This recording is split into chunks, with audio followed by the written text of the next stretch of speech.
it's pretty clear to me that Ray Robinson was the greatest fighter that ever lived, pound for pound. A magnificent blend of skills, dignity, and ego.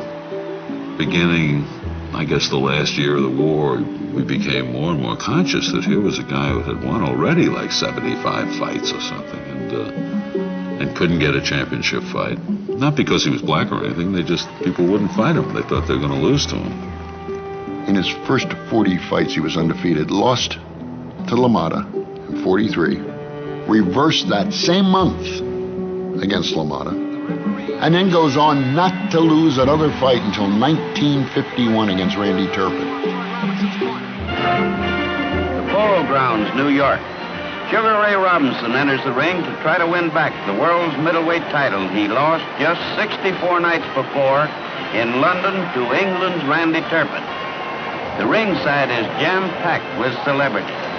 Now, announcer Johnny Addy gets things underway. The challenger, Sugar Ray Robinson. Randy Turpin had beaten him, a surprise win over Sugar Ray. So everybody figured he was through, was finished. So they had a rematch. It is Robinson at his best. He easily outpoints Turpin for several rounds, and now the awkward Turpin. And he's awkward enough to bully Ray and win several of the rounds and cut him badly around the eye. It's almost like you see in a movie, you know, the Rocky movie, where he said, no, give me one more round. You didn't think he was going to do anything. The pattern was set. This guy beating Ray to the punch. He's got a big cut in his eye. And all he has to do is coast a little bit, go after the eye, and he'll win. Fearful the fight will be stopped, and it's close to being. Lets both hands go.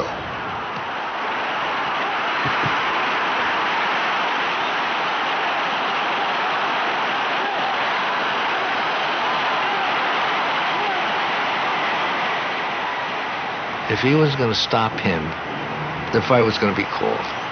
But this was a determined man who had to get his title back, had to win this fight.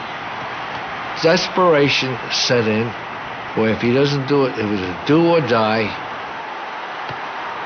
He hits him with 40 consecutive punches, holding a man, Turpin, up, who was trying to fall. Fight stopped. Bare seconds left in the 10th round. Had Turpin fallen and gotten up and made it back to his corner, there's a conceivability he would have won the fight because it would have been stopped because of Ray's cut. Sugar Ray, greatest fighter ever lived. Greatest fighter who ever lived. Beat you any way he chose. He had all the moves. His lifestyle was all his own. You know, he had the pink Cadillacs, he had the harem of admiring young women. Physically extraordinarily handsome. He was like movie star handsome. And also Robinson was one of us. He was from New York. He was from Harlem. He had danced in Times Square for dimes when he was a kid. So there was some kind of nighttime quality about Robinson that was unique to that era. It would not have mattered at all if he also wasn't the greatest fighter that almost all of us who saw him fight believed he was, which is the best there was in terms of being able to do everything. To have a sense of strategy and tactics, to be able to knock you out with either hand, be able to box out of danger, great chin and enormous courage. Because Robinson got knocked down once in a while, as any good fighter does. He always got up. And you were in terrible trouble if Robinson was on one knee looking at you. His training camps were just fascinating. Had an entourage of maybe 50 to 100 people just followed him around. He was the ultimate showman, in my opinion. I still think his act of skipping rope is as good as I've ever seen any dancer, including river dance, perform. He was just unbelievable, and he did it every day. People would cheer and yell. It was almost as good as going to one of his fights. I've always thought that he's the greatest fighter I've ever seen on television or in person. His style was just so unique, so perfect. He struck and you didn't realize where it was coming from.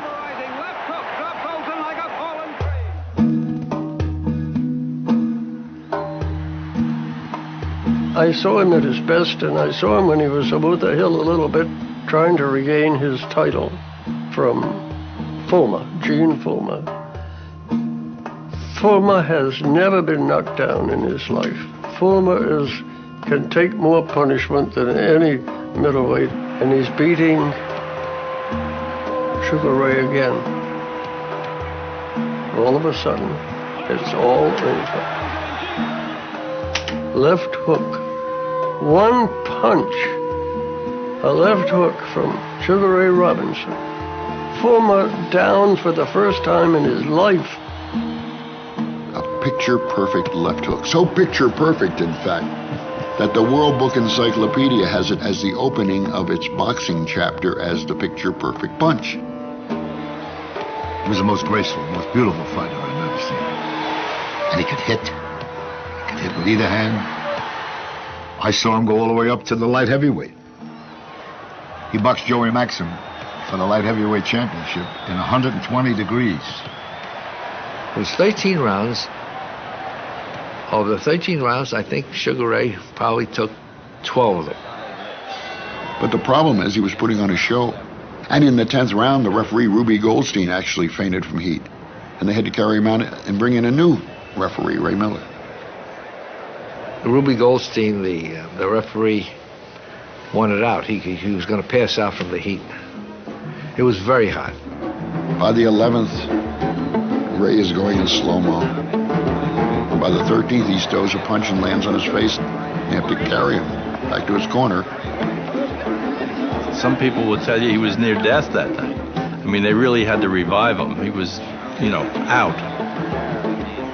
The only time in 202 fights he'll ever fail to finish on his feet, though he fights on until he's 44 years of age. Ray Robinson fought everyone and anyone. He fought more champions than anyone in the history of boxing. I mean, many of them are greats like LaMotta and Gavilan and Basilio. I polled 10 sports writers from around the nation here, and 9 of them picked Sugar Ray to win by a knockout tonight. What's your answer to that? 9 of them are wrong. Thank you, Carmen. Basilio was as tough as the side of a building. He was an old Marine. He wasn't going to quit on even Sugar Ray. And it was the hardest fight I ever saw. Basilio just eked out a decision. A real egotist. Thought that nobody was better than him and everybody had to get down on their hands and knees for him. And I'm a stubborn SOB too, and I'm not going to get down on my hands and knees for anybody. Basilio, like Robinson, had moved up from the welterweight division. So you were getting a sort of similar backdrop. But remember, Robinson was way over the hill. And it added more to his kudos that he was able to come back and recapture the crown. This time there was a determined Sugar Ray. He gave her that extra stuff, There's a great picture of Basilio's eye looking like a discolored baseball. And he and Robinson are both whooping at each other. If God ever said, make a fighter, make a perfect fighter, the closest that would come to that would be Sugar Ray Robinson.